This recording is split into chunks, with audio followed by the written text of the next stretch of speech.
The Lagos International Trade Fair 2025, organized by the Lagos Chamber of Commerce and Industry, will take place from November 7th to 16th at the Tafawa Balewa Square in Lagos, Nigeria. Now, the event is West Africa's largest business and trade platform, featuring over 1,000 local and international exhibitors across sectors like energy, technology, and agriculture, amongst others. Now, while entry is free, registration is compulsory. Joining me now to discuss this further is Prince Abimbola Olashore, FCA, Chairman, Trade Promotion Board, and Vice President LCCI, Dr. Chinyere Almona, FCA Director General, SCI. Good morning to you, Prince Olashore and Dr. Almona. Always a pleasure to have you both here. It's been a year. How time flies. Yes. Good morning. Thank you. You're most welcome. Thanks for having us. You're most welcome. Always welcome. Let's begin with what the primary inspiration for launching this year's edition of LITF is, and in what ways has this evolved over time since last year? Okay, thank you very much. This is our 39th edition. So we've actually had 38 previous ones. So we do this every year consistently. I think the difference between this year and last year is that we're actually building on what we did last year. Last year actually showcased that Nigeria was ready for business.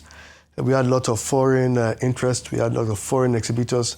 And you believe it, this year is even much bigger. The interest has been phenomenal. Those that came in last year obviously saw the opportunities, also keyed into the fact that Nigeria was opening up and they've taken much bigger space. So we had our traditional countries, China, Japan, taking bigger space. We have our Africa Hall, much bigger.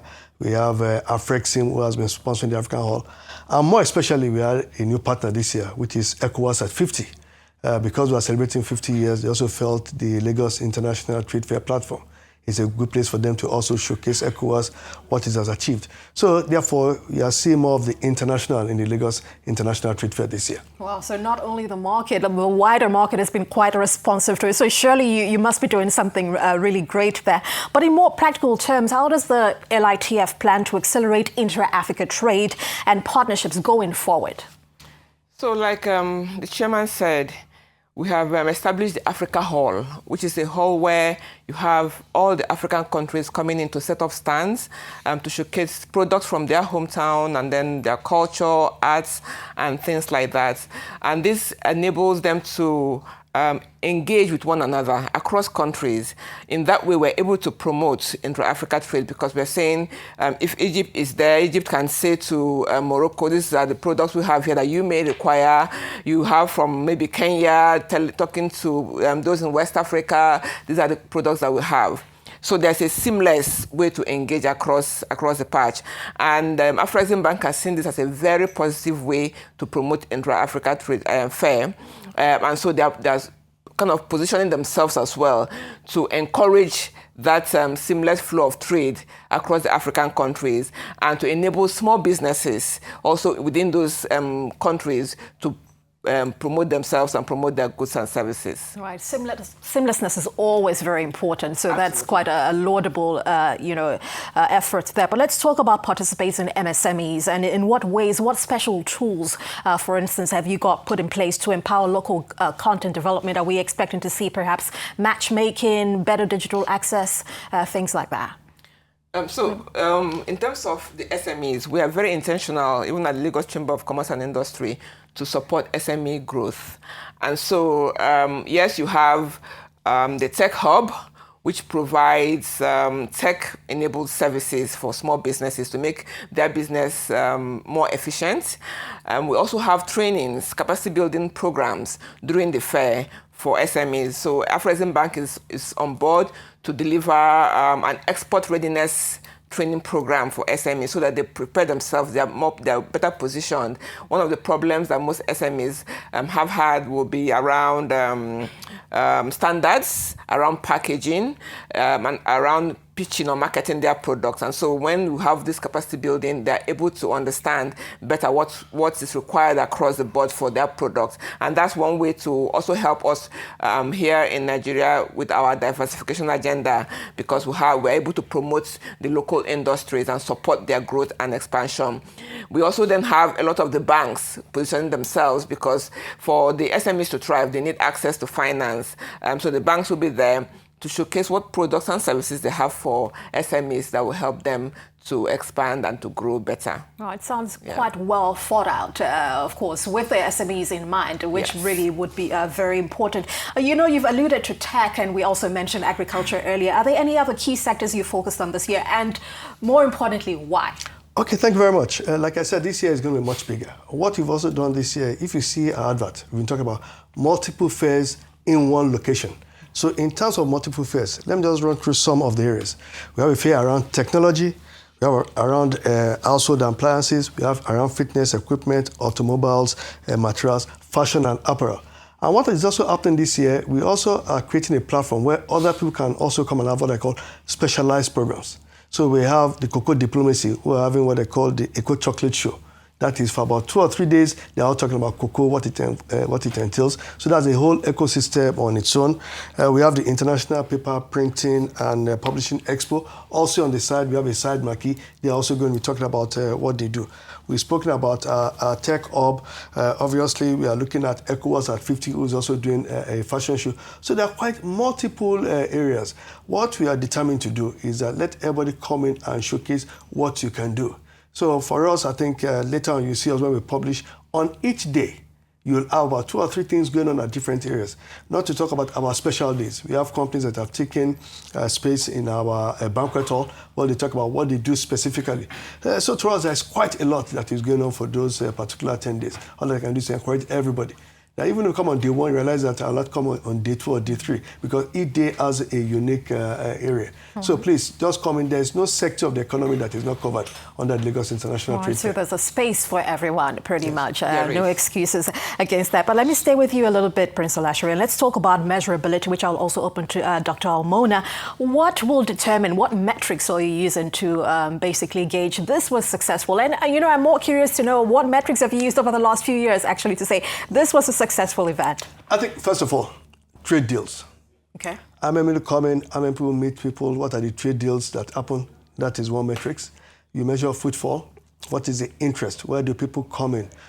You also measure impact. For us, we have all kinds of surveys. When we finish the trade fair, we survey some of our exhibitors, what are your expectations? And each year we measure how people feel. Another good thing you need to measure is when people say they want to come back. As far as we are concerned, we've sold out our space as far back as August. What does that tell you? That means everybody knows that the Lagos International Trade Fair is a fantastic platform for you to come and sell your products and services. Then when we now talk about impact, also remember that as far as we are concerned, Lagos International Trade Fair is not just for buying and selling. It's also where you also showcase how Nigeria is also much more involved in international trade. So we also mentioned about impact along those lines, how many countries are showing up. And we do have lots of countries that even come in just to say, look, we have nothing to sell for now, but we want to use the opportunity to try and understand Nigeria, understand trade. And it's also useful that we're coming in November. And everybody now knows how dirty December has blown up Nigeria. So we're now telling ourselves, come in November for the commercial aspect, while it leads into dirty December. So there's a lot that is going on, and we are quite happy with the positioning of LITF, in that everybody now knows that come November, this is where I need to go to also get a pulse as to what is happening in Nigeria, especially as we go into 2026. If you want to have a feel, what is going to happen for next year, you must come to the trade fair to just come and see what exactly is going on. Right. And for us, foreign participation is also key. I keep on making the point we are Lagos International Trade Fair. So therefore, it's also the place where if you're a foreign exhibitor, a foreign country that wants to understand Nigeria, to also understand the trend, how do I approach Nigeria, how do I get information about Nigeria, obviously LITF is a place. Right, certainly. And I must agree, you know, November, the timing could have been better. It's a good precursor to, you know, all the festivities around the corner. Would you like to add to that, please? Do your early Christmas purchases Absolutely. At the International Trade Fair.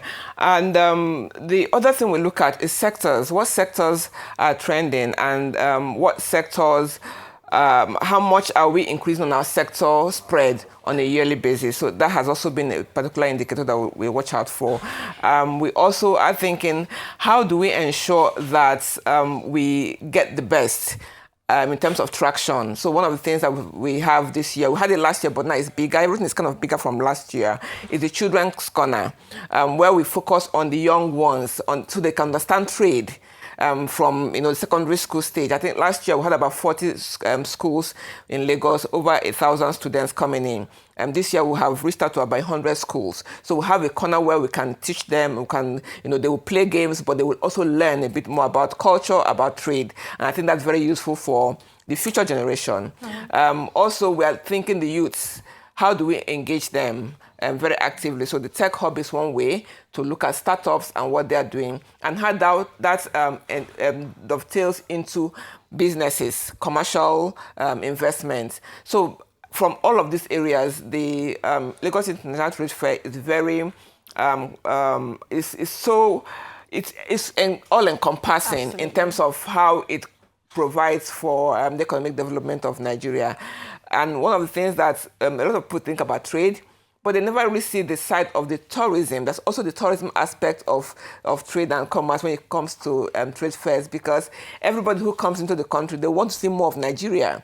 So that way, we are opening up the space for people to come in to know more and to engage with our businesses. Right, certainly quite multifaceted and all-encompassing, as you mentioned. And I would imagine, very briefly, that you are also incorporating the virtual and online participation to complement the physical event itself for not just vendors, for customers and Nigerians and other guests that will be coming in there. But because we have very little time left, I want us to talk policy before you leave. Very, very important. We can't underestimate the role this plays here. What are some of the biggest regulatory and infrastructural bottlenecks for trade in Nigeria, in your experience? I think it's always about consistency in policy across border, customs, and all that. And also understand what the LITF does. It's also the biggest place where you meet all the Nigerian regulatory authorities in there. As we look forward to next year, we know you have the new tax policy coming into place. So one of our biggest partners is FIRS. And what has happened over the years is that both FIRS, SON, Customs, they also use the opportunity to come to the trade fair to also explain to exhibitors, both foreign and local, as to what are the unfolding things that are going to happen for next year. We're also very lucky. We are now in the area of intra-African free trade. So what that tells you that there must still be a lot of understanding for most of the people to understand it. When it comes to LITF, it's not just about selling to Lagos or into Nigeria. It's really more about Africa. So it needs a lot of explanation to people. How do you see competition? How do I also play across Africa as a whole? So to us, it's not just about buying and selling. As rightly said, it's also a place for policy formulation and also policy explanation to people so they can understand. Also understand that the trade fair itself, it's really a partnership between the Lagos Chamber of Commerce and the government. That's why the opening day is usually opened by the president of the country. Usually have the Minister for Trade and Investment. They'll come down and also expatiate on some of the policy fronts that will affect trade there going forward. So I think for most people say, again, watch that space. Come on that day and come and see some of the things that government also has in place in order to encourage trade. Right, absolutely. And of course, it's great to hear about policy. About policy as well. So sometimes with trade, with business, you have slightly different policies across states. So we also have state presence at Lagos International Trade Fair, because then the states can showcase not just what's the investment opportunities in their state, but also the policies that support trade in the states. And that's helpful for investors in Lagos who are looking to other states, but also international parties who are looking to Nigeria as a whole. So that's something that happens. And the regulators, like he explained, they have special days that they will come and tell their stakeholders what are the challenges or what are the changes within the policies, but also hear from the stakeholders what are their concerns, what are their challenges. It's a two-way information process that enables policies support businesses. Right, extremely impressive. If you joined us midway, I've been chatting with Prince Abimbola Olashore, who is Chairman Trade Promotion Board, and Dr. Chinyere Almona, who is Director General, LCCI. I want to thank you both, Prince Olashore and Dr. Almona, for joining us. Great work, and of course, we will be looking forward to seeing how this goes this year, as well as having you again on this next year, rather.